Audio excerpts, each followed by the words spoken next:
The BRICS is a grouping of some of the world's major emerging economies, namely Brazil, Russia, India, China, and South Africa.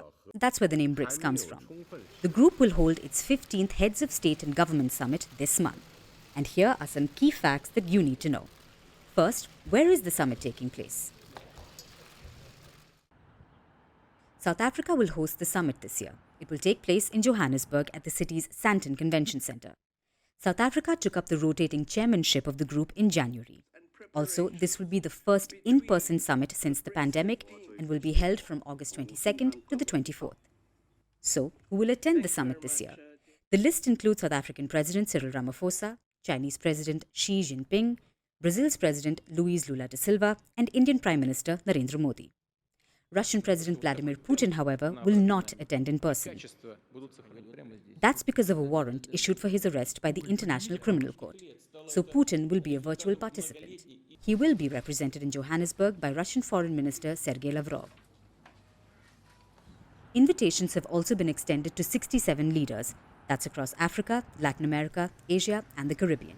20 dignitaries, including the UN Secretary General, the African Union Commission chairperson, and the president of the New Development Bank have also been invited. Business leaders are also expected to be in attendance. Which brings us to how important the BRICS is.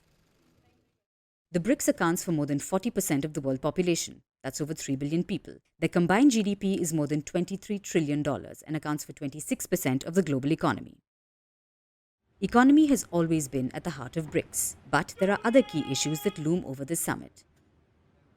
The most pressing issue is the BRICS expansion, the adding of new members to the grouping. But division among members over new admission may preclude any major announcements, especially since the group operates by consensus. The main driver of this expansion is China. Russia too has embraced the idea, but New Delhi and Beijing are at odds over any expansion plans. 23 countries have formally applied to become new BRICS members, including Saudi Arabia, Iran, the UAE, Argentina, Indonesia, Egypt, and Ethiopia. Other issues on the agenda include discussions on trade, infrastructure development, and the creation of a new joint BRICS currency.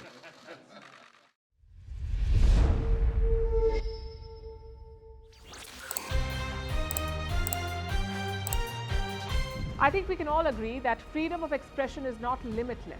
Your words have consequences. Your actions have fallouts. So the line must be drawn somewhere. The only question is where. So there are upgrades across the board. All three defense services are getting bigger and more lethal weapons. And this is the need of the hour. China's build-up on the border remains a concern, 38 months and counting. India needs better weapons to secure its front lines. So arms trade is just another source of income for them. And this is a serious setback in the fight against terrorism, all because of American callousness. So the stock rally is like a vote of confidence from investors. They are betting on India. They're positive about the India story. It's the government's job now to repay that faith. This incident once again highlights the role of social media and the internet. It's a double-edged sword, really. So tough times for the world. There is inflation, layoffs and pay cuts. But not for King Charles of Britain. Forget pay cuts. He's all set to receive a massive pay hike. What is offensive to one religion could be sacred to another. Europe must realize this. They keep lecturing the world about minorities, how they should be protected, how their rights and culture must be promoted. But at home, it's the exact opposite. People are burning the holy book of your minority group. And what is your response? You say it's freedom of expression.